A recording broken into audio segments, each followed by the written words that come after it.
news is that in just a matter of 2 days, depending how we count, we're going to do the siyum of this unbelievable Tractate Yevamot, and it's matching the time of growth of Tu Bishvat, this beautiful matching day of beginning of Tractate Tubot and the festival of Tu Bishvat. Yet, the subject of today has a lot of practical halachot. It's dealing with the subject with the framework of zihui gufot, meaning identification of death, particularly the halachic implication when it's come to those decisions. Soon you see that there is a crucial decisions, painful decisions when it's come to that. Some examples of this subject is the idea if part of the face is enough, part of the body is enough, seeing the body from the back is enough, identification of some part of a bone is enough, a doggy part that we used to have in the army, is that enough? There is a special unit in IDF that dealing with zihui halalim, that they specialize with the chief rabbinate of the IDF to identify pieces of body and the special way to identify it, because the soldiers basically have numbers on the shoes and doggy, one around the neck. But if you have other part of the body, how do you recognize? And I would like to start with several stories to see how serious is this subject. During the first Lebanon war, which is about 33 years ago, it was one of the mistakes were made that the identification of the certain units, tanks, was a certain color, and they didn't put it right. And one of our own Air Force people went down, didn't recognize them, and bombed them. Mm-hmm. And as a result, you have a lot of ashes. There was another incident of crash of helicopter, was bombed by the Hezbollah, one of those organizations, and you have a pile of ashes that left. And I remember while they build a monument, because the best you can do is to take the ashes, put it in a big sack, and build a monument on the top of that. So one of the mother, old-fashioned Moroccan lady, she came to the chaplain and she said, which side of the monument is my son buried? I want to say a prayer there. So I'll just give you an example how serious and painful is this subject. My son-in-law, Rabbi Dr, is specialized in this in the army, which he does in a part of his life. And many friends that I know involved with that huge mitzvah, this unit, but it's based on the daf that we're going to study. Another subject we're going to clarify is the issue, I think I told you once, the late Rabbi Dr. Israel Aitan was the chief rabbi of the Israeli Navy. I have the privilege to know him in a very, very personal, deep way. So one of his stories was that he married third generations, meaning the people of the Chel Hayam, the Israeli Navy, their children and the grandchildren sometimes when they retired. So one of his stories, it was in a kibbutz in North Galilee. And after the chuppah, he noticed that the groom is dancing with a girl. I mean, the bride is dancing with a man that he did not recognize. And when he asked, he turned that the groom asked his friend, he needs to take turn to take the milk from the cows. So he asked his friend, the rabbis have some ceremony, just go and do it, and I'll be back soon. And Rabbi Aitan married his friend with this girl by mistake. So this guy convinced him to divorce her, and then it was a little chaos, right? Mm-hmm. And he needs to make another ceremony for the real one, and the other guy is already divorced guy. Mm-hmm. Anyway, so we're going to deal with this subject as well. So we are now on page 119b in a Gemarrah. Good thing he wasn't a Kohen now, Rabbi. Yeah, not a Kohen, and the truth is that the key is that the Tabat and the two Edim, that was the crucial part. The rest, right. Anyway, Tana, Lazo Edim ubanim ולזו לא עדים ולא בנים. So here we talk about the two Yevamot that the husband passed, and one has a witness and children, and the other one not. So they said שתיהם מותרות, both of them allow. Why? So the idea is, we have here Rachel agreed, if you remember the study of the previous daf, so we use that term. Rachel agreed that Reuven passed, and she have a witness, meaning, and she have a children. And Sarah, she doesn't have a witness that Shimon passed, and she also have no children. So, meaning both of them are not in a state, Rashi said, to have ייבום. So, why? Rachel again, because she have children. Sarah, because she, the other Yevamar, have a witness that Reuven passed away. So, Tosfot asked what exactly you want to teach us here, and Aruch LaNer explain it. But anyway, Nityabu umetu Yevamim. You have two brothers here, Levi and Yehuda, and they did ייבום with the wives of Reuven and Shimon, and then they pass. But they pass and they have no children. אסורים להינשא, they cannot marry out. Rabbi Elazar אומר, הואיל והותרו ליבמים הותרו לכל אדם. The moment that these יבמים in the levirate marriage passed, so they should not be concerned, that maybe the original husband is still alive. By Rava Mai Tama. Mai Tama de Rabbi Elazar. So here Rabbi Elazar does not hold that this trust between the two sister-in-law, he just said that, that's basically Tosfot said too, that so far that one woman tried to ruin totally the others in such a level of nastiness, that's too much. Remember the previous daf, we said that they can go crazy and do a horrible thing to each other. So Rabbi Elazar said that you not go so far with this. I mean, it is a concept of family feud, but I don't think that they can go to that level. Anyway, משום דקסבר, צרה מעידה לחברתה. So he holds Rabbi Elazar, very interesting point. He says that the rival wife may testify for another rival wife about her husband's death. So he holds that when we talk in the Mishnah, all these five type of women who are presumed to have conflict of interest with each other, they still may testify for one another nonetheless, which is the Rambam said in L'chot Gerushin chapter 7, the idea is that how far you go with the intent that one wants to harm the other. But the other flip side is Odilma mishum dehilo mekalkela nafsha, which means she knew that the moment she ruined the other, she also ruining herself. So she's not ruining other because she doesn't want to ruin herself. It's not in other words, if she have the chance to do the other, she will do it, but she will not do it because she doesn't want to ruin herself. So since she's married by her own witness, her own notion of witness that her husband passed, so it's a proof that she's not lying, because if the husband was alive, she would behave differently. So therefore, we take her testimony even in regard to the other. The Mai Nafka Mina, what's the real difference between the two reasons? Kuf Kaf le'ansu ve'letzara mikamei dida. So to allowing the rival wife to marry before the woman itself, so which means the woman who testified of her husband died remarried. I amart tzara meida lechavera. If you tell me that one rival can take a testimony for the other, afal gav delo insiv, even she's not married, menasvin la tzara. You take a chance and you marry their rival by taking that witness. I amart mishum dehilo mekalkela nafsha.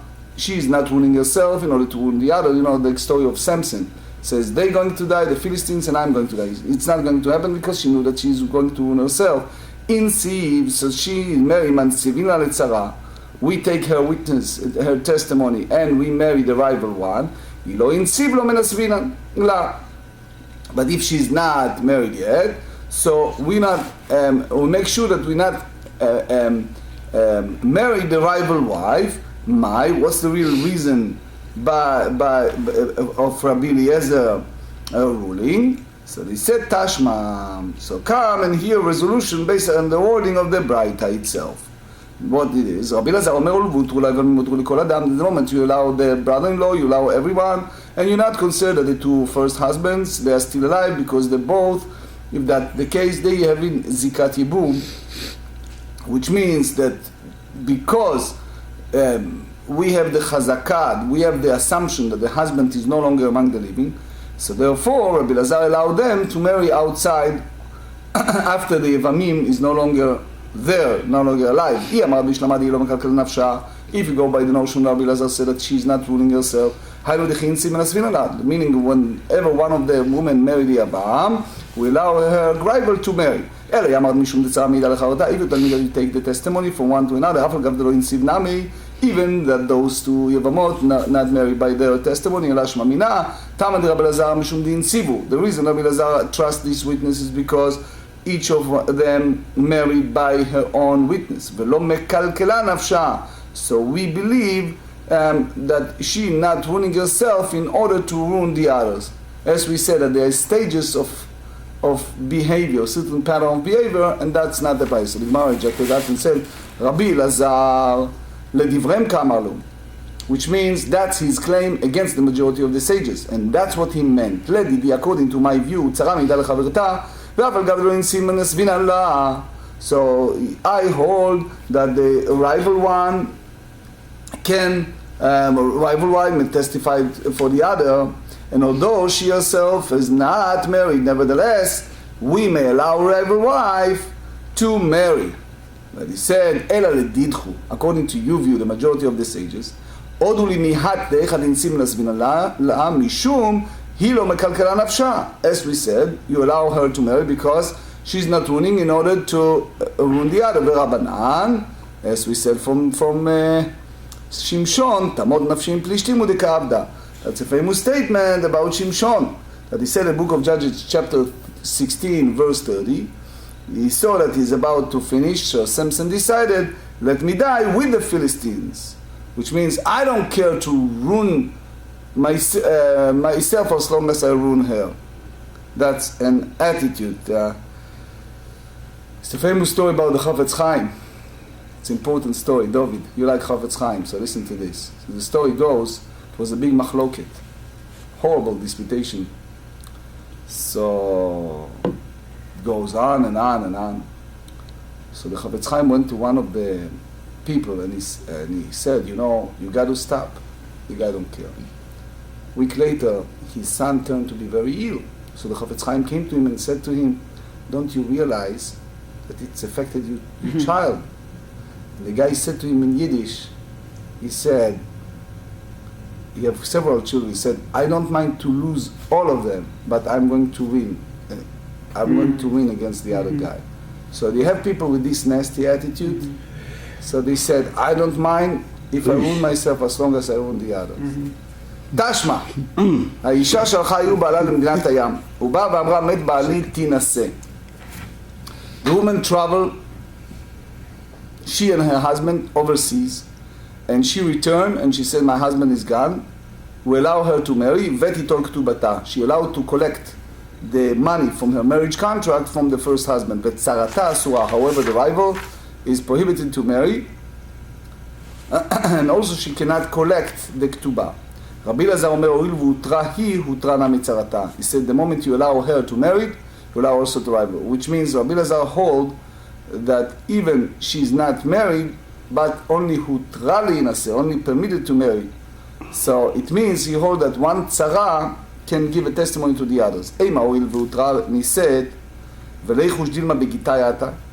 Maybe she come from travel overseas with the get, which means that the truth is the husband is not dead. He only divorced her. They travel overseas.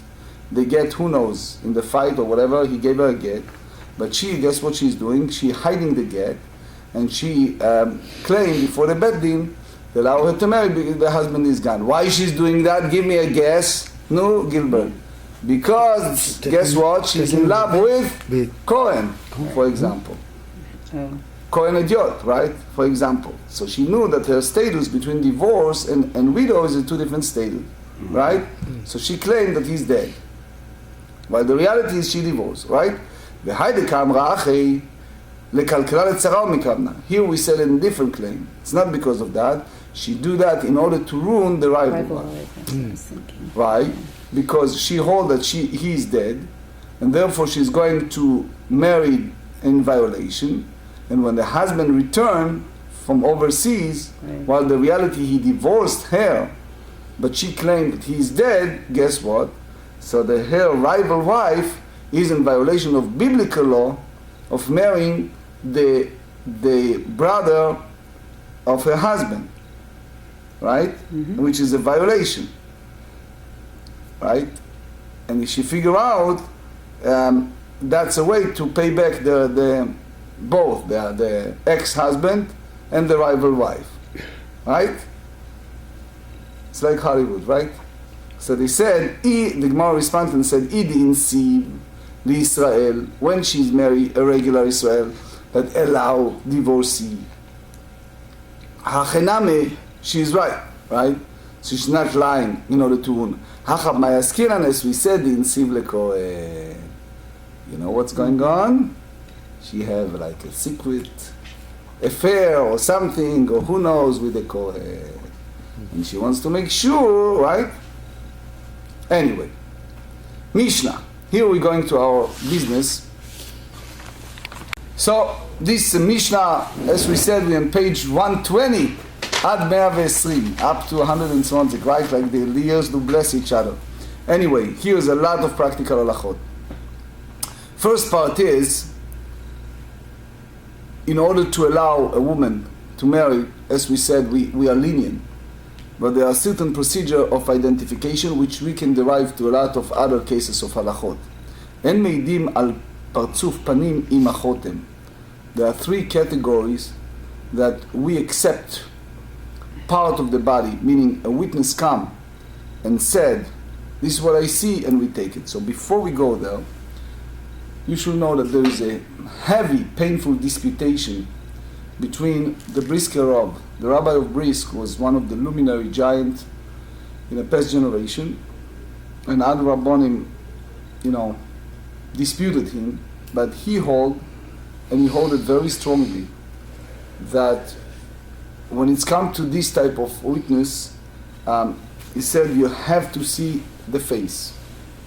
Otherwise, he said, if the witness come and do not see the face, it's not enough. So we basically talk about three things need to be in the best case scenario.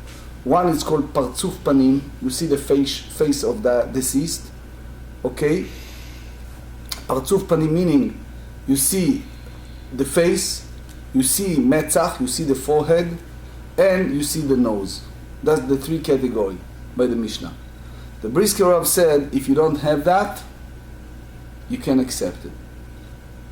Furthermore, in the past generation, when it's come to witness, people who signed up to release, it was only Gdolei Israel. Like, for example, my teacher, Reb Shlomo Zalman Auerbach, Rav Povarsky. It was a story about Rav Shach. Rav Shach was the Rosh Yeshiva of Ponevezh. The Brisker Rav did not allow him to sign, because Rav Shach was a well-known a person with the issue of he have a very high level of glasses, and he hardly sees. So the Brisker Rav said, you don't see in the level that you can sign up as a witness. So basically, that's his claim, that you have to see the full face. Others disagree, but the beauty of this Mishnah, it's not apply only for the death. Soon you see there is application also for the living, because it affects both, right? The identification of the death, but also the future life of the living. For example, when it's come to matter of betrothed, kiddushin, what exactly you require from the eidim, from the two witnesses? So Tosfot hold that you do not need to see the full face. The Khatam Sofer said in his responsa that as long as they give a testimony for the body, even in part, it's sufficient. But you see here the story, for example, of Jacob. We all know the story, right? Jacob was about to marry Rachel. He wake up in the morning, it was Leah, right? So there are situations that people can be fooled. Soon you see a lot of circumstance. So basically, as we said, the Brisker Rov is very strict. So the Mishnah in general statement said that in order to recognize a person, what you need to have, number one, you need to have the partzuf, the countenance of the face with the nose, right? Which is, you have the forehead, the face, and the nose. So as this allow one to identify the individual with certainty, you know clearly. And the Meiri said, regardless if it's one witness or two. Now, you should know that it's a machloket, how far you go with surat panim, with the face. Is enough to see the two cheeks? That's basically the Rambam. Or you go by the others. They said that, especially the case that the head was cut from the body, and the witness only see the face. So there is a teshuvah of the Tosfot mentioned that with the Sunni Sid Rabbeinu Tam, the Sefer HaYashar, that you have an issue with that. You see at the end of this part, they said, "Af al pi sheyesh simanim begufo uvechelav." Although there are distinguishing marks on the body and his personal belonging, identification. So Tosfot said, name of Rabbeinu Tam, especially the end, he brought the Sefer HaYashar, and he said, if you don't see the face, that's basically the same school of thought of the Brisker Rov. So he asked a question, is that b'diavad okay? So it's a notion that he said just the body is okay, but according to Tosfot, and that's the way the Khatam Sofer said, it's an issue. So you see here, it's a very high heat disputation. The Shev Shmaitzer in chapter 7 explain and deal with that especially if the face was wounded, it was a bomb or who knows what. So, the reality is sometimes when you talk about simanim, so you can see people from the back, you recognize them. You pat them on the back, you see the back, right? The neck, you already recognize them, right? So is that enough or not enough? So you see further, En meidim ela ad, here is the specific condition. Ad shetetze nafsho. So there are two ways to recognize a person. One is called tvi'ut ayin, which means you see in general the person without going to a specification. Second, it's called simanim.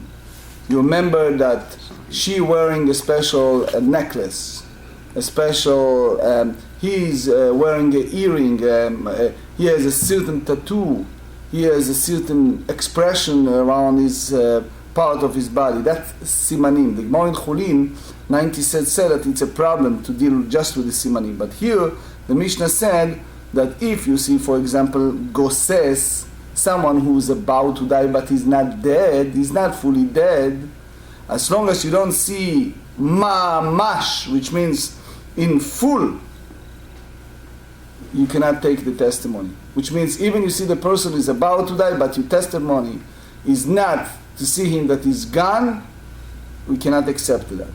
Va'afilu ra'u meguyad, that even they see him, what did they translate by you, guys? What is meguyad? What did they say meguyad? They saw him, what is meguyad? I think it's a cut open, no? Even if one saw him cut open, cut open. Okay, or crucified, okay, or the wild cut open meaning that sphere. It's like Godwilana. They see like the tree was cut, right? So they see pieces of his body. Vetzaluv, tzaluv literally meaning crucified. Like the Chumash said in Devarim 21, right? You see him hanging. But it's a different by the neck or anyway. Yeah, in Sean's they say here suffering from a deadly wound. So like or a fatal wound. As long as you see indefinite death. Yeah. Ve'achaya ochelet bo, which meaning If you see, God forbid, that the wild animal is eating him, it's still not enough. Because if he was still alive at that moment, it's not sufficient for us. You need to see him in definite death, okay? אין מעידים, אלא עד 3 ימים. Another phase is you take this testimony of someone's death only if the body was witnessed up to 3 days following death.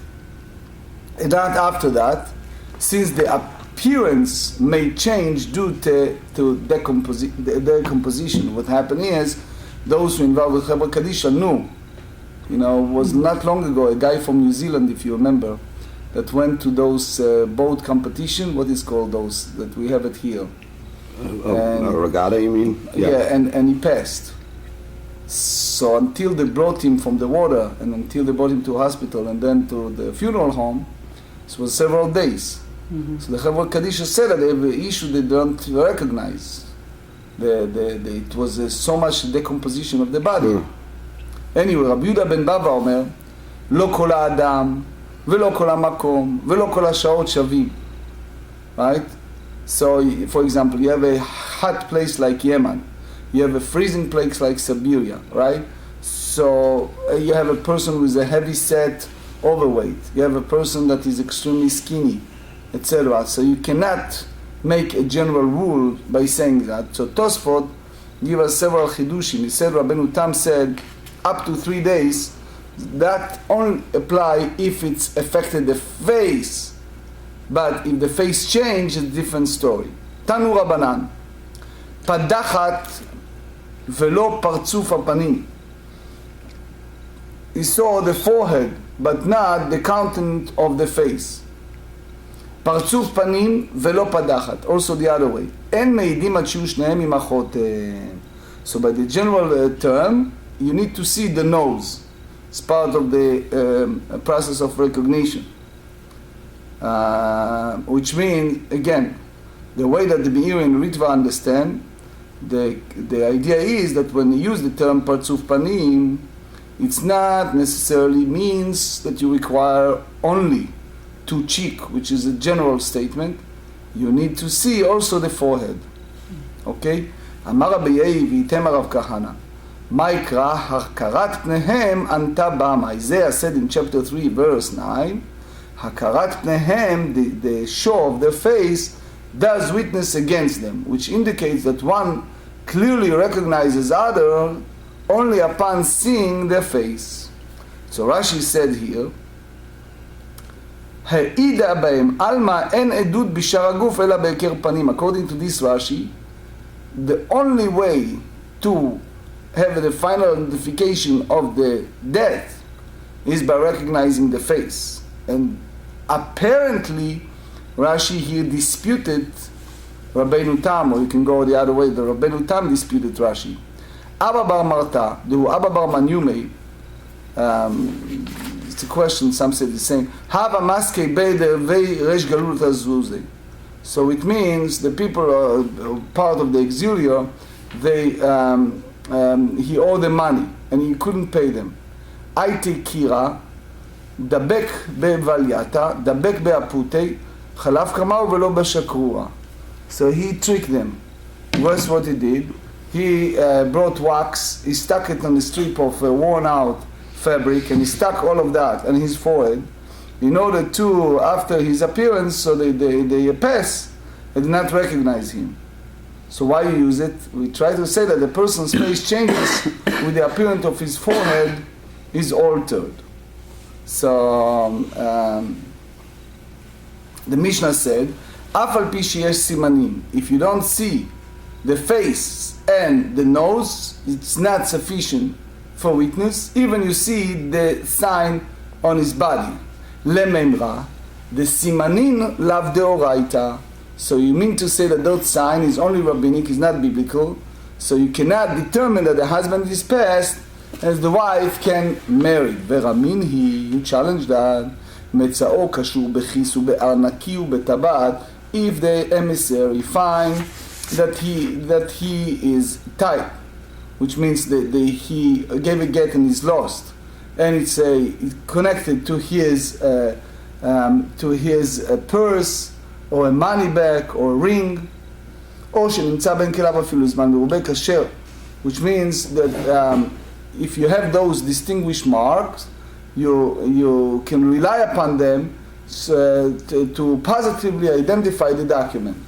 And those shlichim, the agent, may then deliver it to their women. So that you have, this is a proof that when you have a distinguished mark, it's enough to identify the object even by the Torah law. אמר רביי לא קשיא.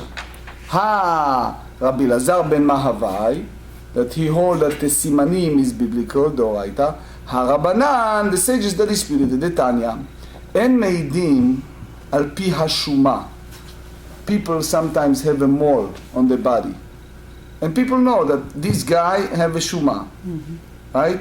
So he said that's not enough for us to say, okay, these witnesses saw a dead body.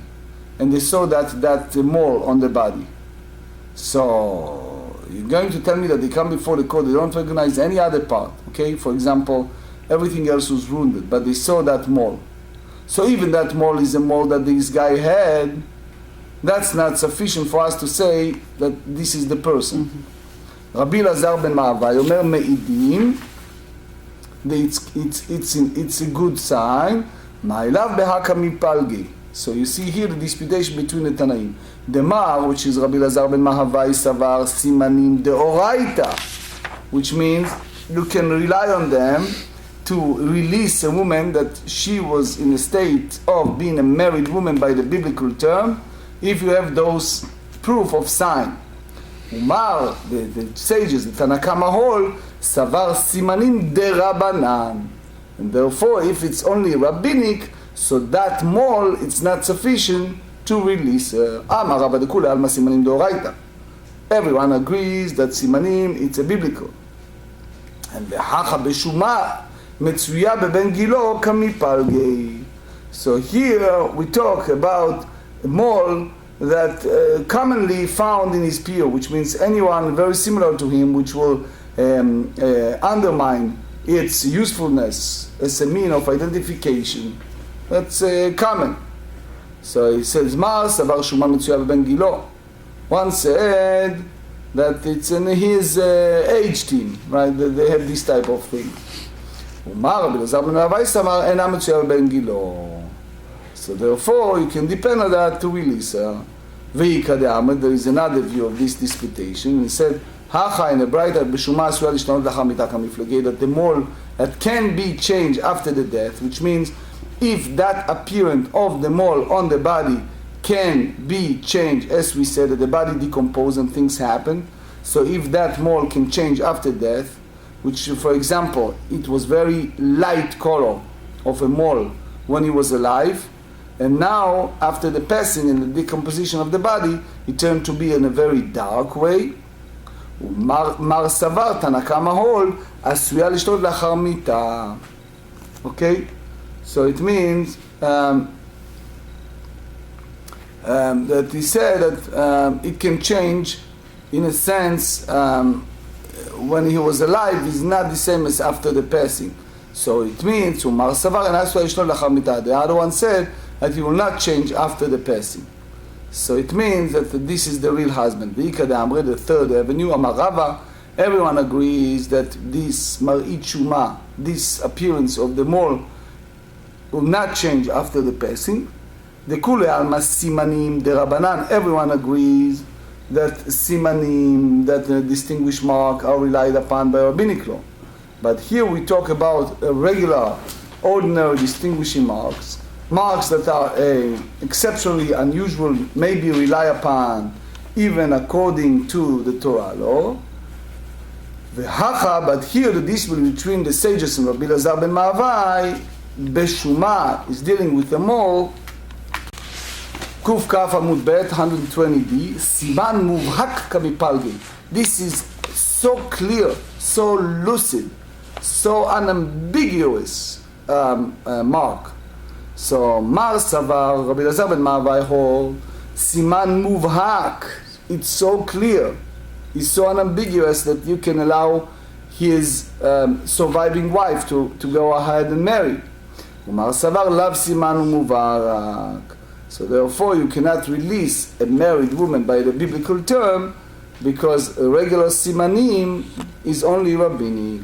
Ulehachlish nadamar rava simanim doraita. And that view that said that those signs is by the biblical term, which is the first two girsaot, hakatane af al pi sheyesh simanim begufo vechelav. So it's told in the Mishnah, although there are distinguishing marks on his body and his personal belonging, one may not rely on this as identification, implying that distinguishing marks are not valid identification by Torah law. So the Gemara said, Gufo de aroch vegutz. For example, you have a large, very large body, or very small body, so it's not considering simanim at all, because there are many people who are very tall or very small, right? So you cannot call it as a distinguished mark. Keilav dechashinan lish'ela.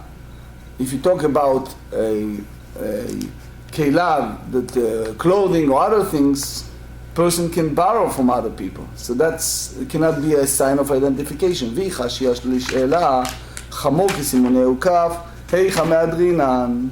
So how can we return a donkey based solely upon distinguishing mark on the saddle?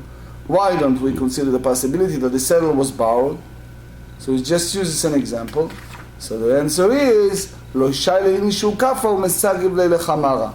In those days they used to have donkeys, right? So they said people are not normally borrow a saddle because it bruises the donkey.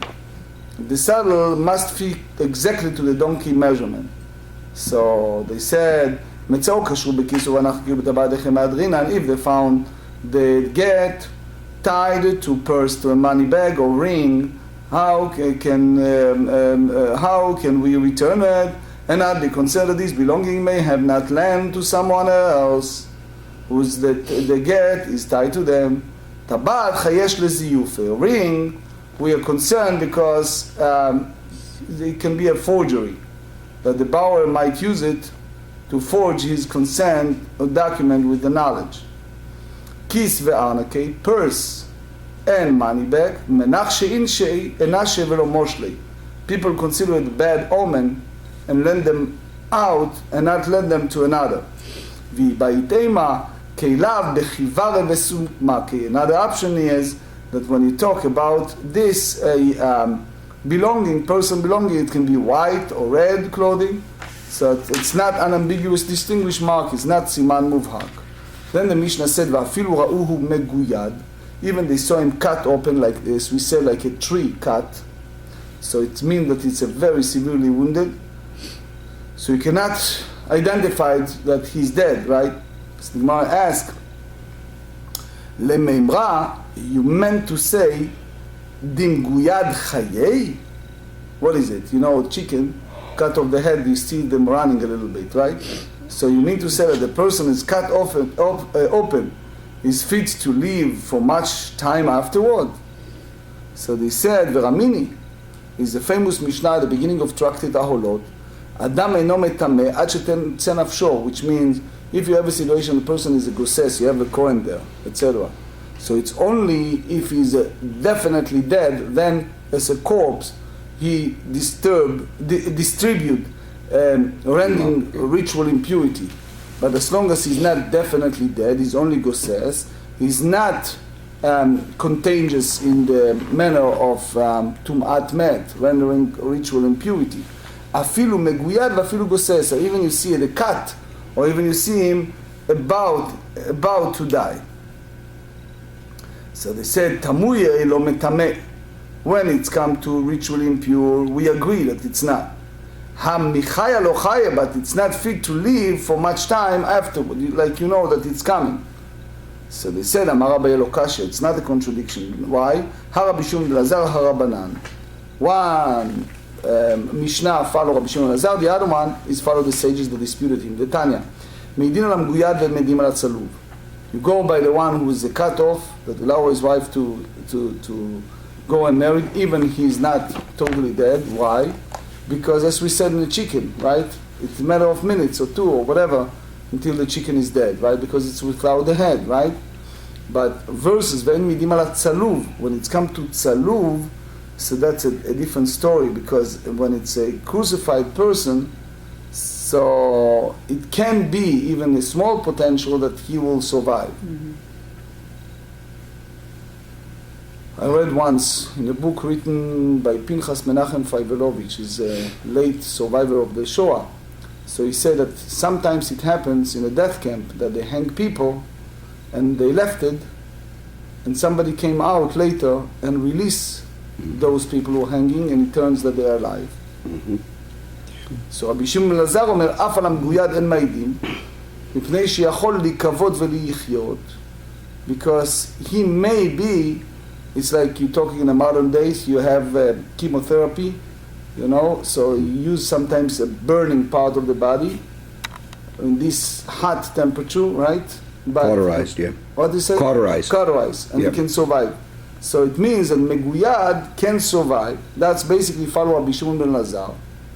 That's Mishnah in Oholot, that have the assumption that he will pass. But the other follow the sages, like the Tanakama, that said Meidin al Meguyad. So the Gemara asks, "Mi matzit leukmei, mi matzit leukmei ki Rabbi Shimon ben Lazar?" How you follow the idea of Rabbi Shimon ben Lazar? Ve'akatana is seifa. We learn, which this is something we're going to learn the next daf in 121. מעשה באסיה אחד של שילוח לים. There's a story about the fellow that they took him with a special like snappling to the water, and when they tried to pull him up, ולא עלתה בידם אלא רגלו. When they brought him back, you don't know, it may be shock, it may be other reasons, they have back only his leg. ואמרו חכמים, מן הארכובה ולמעלה תנסה. So the sages want to identify that leg, and they said if it's cut from Arkuba, I think is knee, right? Belech, and up, she can go and marry. So Rabbi Akiva Eiger explained that it's most probably death because of the wound. So min Arkuba ulemata lo tinaseh, because the fact that he disappeared doesn't mean that he's dead, because it can be that, as we said, Ma'im en Laim Sof, it can appear in different locations. For example, God forbid, you have a wild animal under the water that cut off his leg, they pull out his leg, the person survived without part of his leg, right, from the knee and onward, and he swims somewhere else and he's alive, for example, right? So therefore, if you see from the knee and below, it's not sufficient to release him. So that's basically follow Rabbi Shimon ben Lazar, who said that even a person is a meguyad from his leg to the knee and upward, you still not allow him her to marry by this evidence. It's not sufficient, because even that it may be a claim of death, maybe he survived. So the Gemara said, Shane Maya, when you have a case of water, the marzu maka, you have some type of water in some location that can heal wounded places. Mm-hmm. Right? So depending location, etc., etc. I'm not talking about the Dead Sea, but there are locations of water that they heal. But if it's a meguya that it's not involved with water, so according to Rabbi Shimon Lazar, it can be healed. I saw a merchant, the Shakil Safsira Vegaide Legamle. He cut part of his camel's leg from the knee below, velo afsikte lenarutei, which means he died right away. Before he finished mowing, he died. So it means that that heat was causing him to die so quickly. It means that he cannot be healed, so Meguyad cannot survive. Amar Rabbi said that's not a proof. You know why? Hahikhisha havia. That camel was emaciated and weak, causing it to die immediately. But a normal camel will not have died so quickly. Rav Amar, besakin melubenet ledivre hakol. If you see that that person passed with a very sharp, hot knife, so if it's involved with fire, that the knife, the sphere, was hit by fire and then he was chopped off. So that's, everyone said it, beheaded, thing like that. So even the sages that disputed Rabbi Shimon ben Lazar and hold that Meguyad will not be healed, here they said that if it happens by a very hot knife, he can survive. וחיה אוכלת. אמר רב יהודה אמר שמואל לא שנו אלא ממקום שנפשו יוצאה.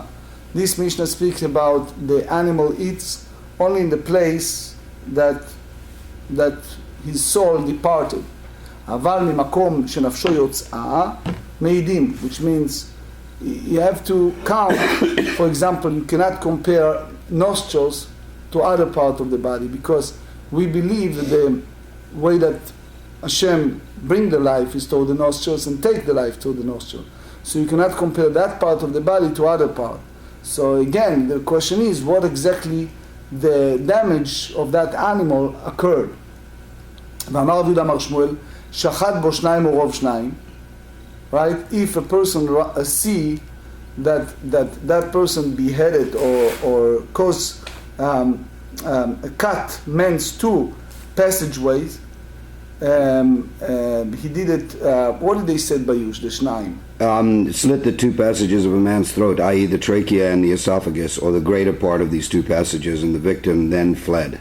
Okay. Yep, so. So, Meidim. Shachat b'ro Shnayim u'ro Shnayim barach, he fled, so we'll testify that he's dead. So the Gemara said, Ini, is that true?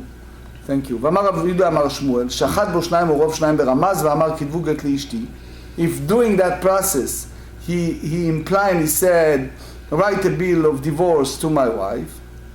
So, and והרי אלו יכתבו ויתנו. So that's sufficient that they write and deliver it. Why? Because the only living person may give a divorce, a get. So this is indicate that the main man is considered alive. Chayu v'sofo lamut. He is still alive at this very moment, but eventually he die from the wound. So you see here that the person can have a shaliach, an agent, to deliver a get to his wife, but after a while, so a person can testify that he is gone. Ela ma'ata, so if you go that way, יהא גולה על ידו, עלה מתניה. So such a wound is a definitely fatal. One may unintentionally wounds, another in this matter should be exiled on this account. So that's basically halacha that one who is רוצח בשוגג was unintentionally kill another. So they said, עלה מתניה שחט שניים ורוב שניים, הרי זה אינו גולה. Not to get to galut, because that's another. If Maralam Ravushach Hashem Shema Ruach Bilbal Dato, we will consider that maybe the wind aggravated him, because that may be the cause of his death. So again, that's a part of the idea that the strong wind came at the time of the call it slaughtering, and that was the real cause. You can say by the some enforcing that it's like the Tosfot said, it's like to expedite his demise. Iname, another option, Shema Ihu. Ulai the person maybe that passed away. 21 Keirev Mitato. That's basically expedites the demise because he moved his body too much.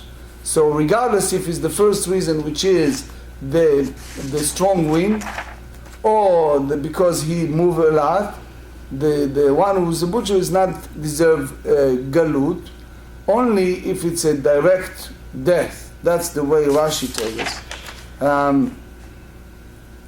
Tosfot hold that it's only if it's clear that he's the cause of that, of the expedites of this demise. My Benayu, what's the difference between these two different schools of thought? So they said, the shachatei beveita the sheisha ufarkes. We cut someone in a house of marble that was closed on every side, so it's no wind, and the victim convolutes. Inam the shachata bebara lo velo parkes. Another way is that one cut the victim outside, and there is a wind, and the victim did not convolute at all. So according to the first view, he's not getting galut, because maybe it's the wind caused it. But the second one, he deserved galut, because it's clear here that the person who get killed is not causing himself to quickly die. As we said, there's a Tosfot Tractate Gittin, page 70, that he clearly identified the difference between the two. We cannot compare the strong wind to pilkus, to the expedited demise by its person itself. So he holds that only a strong wind is a reason for galut, to be exempt from galut, but not pilkus. The other way, they say that only pilkus it's an external cause, because it's made by someone else, but wind, no. So this discussion on that, as we said, in the Tosfot Tractate Gittin, page 70b. So the last part is Rabbi ben Baba, which is one of the Asor Uge Malchut, the 10 martyrs. He said, Lo kol adam, you can compare fat, skinny, Yemen, Siberia, it's different, right? So you have 2 points from here. Number one, you cannot identify the person after 3 days of his passing. 2, you always can depend on the person doing the 3 days. He basically disputed Tanakama in leniency, which means he come to leniency that after 3 days you cannot give a testimony, or to be more stringent, which means that you always can recognize the death within the 3 days. So they said Tashma, Da'u Gavra Letava Becharmek. It's the name of person that drowned. That's the name of the city, Karmek. So they brought his body from the city shore 3 days afterward. So Rabbi Menarda married his wife, because those witnesses recognized the body that it's her husband. Vetu, another story. Gavra the Diglat, the person again that sank, that drowned in the river called Chidekel. So they brought him close to that bridge, that's the name of the bridge. So Rabbi married his wife by the friend of the husband that recognized the body. After 5 days of passing, that incident happened. So Yamat Bishlama Lekula Palegif, you tell me Rabbi ben Bava go by leniency, and he said that sometimes you can recognize the dead body after 3 days. Inu Deavi, that's the Rabbi Minarda and Rava, Ke Rabbi ben Bava. They basically rule, and according to Rabbi ben Bava, Amar Techumra Palig. Inu David Kema, to whom the majority of the sages follow that they recognize the death of someone who sang after 3 days. Said again, Shanemaya de Tzamtei. You cannot compare water, because water is different, since it contracts the body, preventing it from blowing and changing shape. So Gemarrah said, Ba'amart Maya Marzu Maka. We just said in the previous daf that water can heal or increase the pain. So depends. So Anemile Echadika Maka. It's only if it's a wound. So they said contracting the body. They avoiding being too sour or being too sore, right? And he said, and this one applies when they draw him out of the water, view him at that time. But if the viewing was delayed for some time after the body was drawn from the water, it certainly mitfach tafach. The body, they will become very bloated, making it possible to positively identify. So therefore, you cannot use a witness in this case.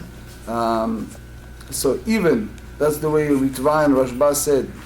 So even if you don't see that the dead body, it's puff up, you cannot, just by doing so, allow her to get married. Because maybe it changed as that process of decomposition, and they look similar, but maybe total different person.